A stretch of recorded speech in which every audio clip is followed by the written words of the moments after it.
Hey, kiddos. Good morning. I hope you're having a good morning still. A second ago, I posted a video showing you how to do problem 1 on today's work, factoring quadratic trinomials 1c. Now, I want to move on and look at problem 5. Problems 5 through 12 are quadratic expressions where a is not 1. And the process for factoring those is a little different, so I just want to go over it with you right now. It is longer. Please do not get confused and use the process with just the x that we use in 1 through 4. We cannot just use that here on 5 through 12. We actually have a longer process we call x box. And so let me show you how to do that. First, let's identify a, b, and c. A here is 2.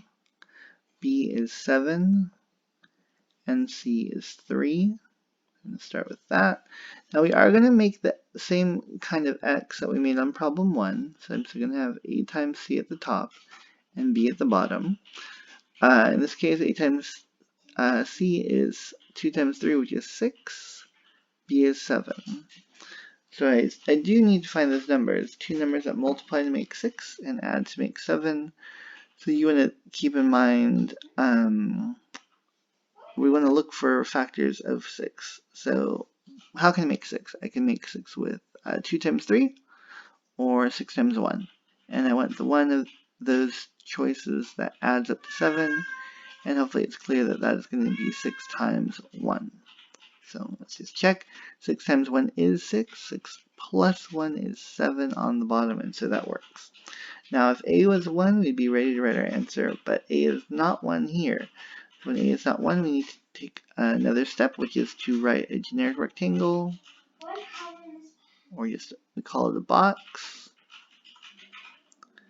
And what we're going to do in this box, and I need you to pay attention to this because it's a little bit unintuitive. I'm going to take my 2x squared from my original problem. That's going to go in the top left square.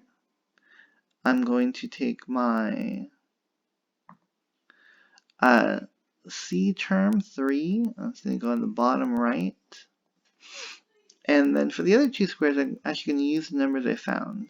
So I'm going to take the 6 from my diamond on the side, this right here. It's going to become a 6x over here. And then over here, I'm going to take this 1, and it's going to become a 1x over here. Alright, so I've filled in my box. Now I want to fill out the sides of the box. So we first just look at the 2x squared. So I need two things that multiply to become 2x squared. They're both going to need an x for sure.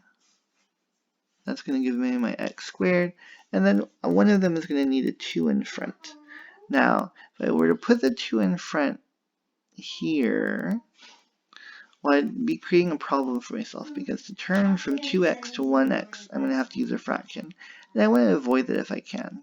So I'm not going to put the 2 here. Let's try on the top instead. If I put the 2 here, 2x, can I make 6x? Yeah, very easily, right?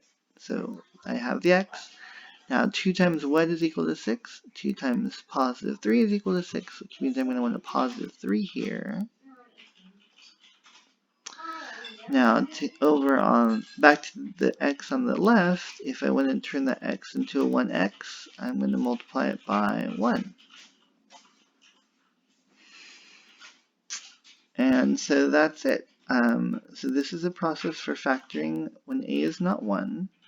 The sides of the generic rectangle are my factors. So I can write that this 2x squared plus 7x plus 3 factored into x plus 3 from the side times 2x plus 1.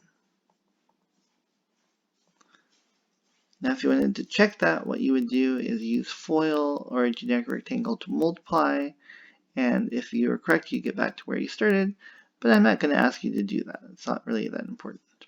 Alright, so again, just to recap, when a is not 1, you need to use an x and a box. It is a longer process, but is necessary.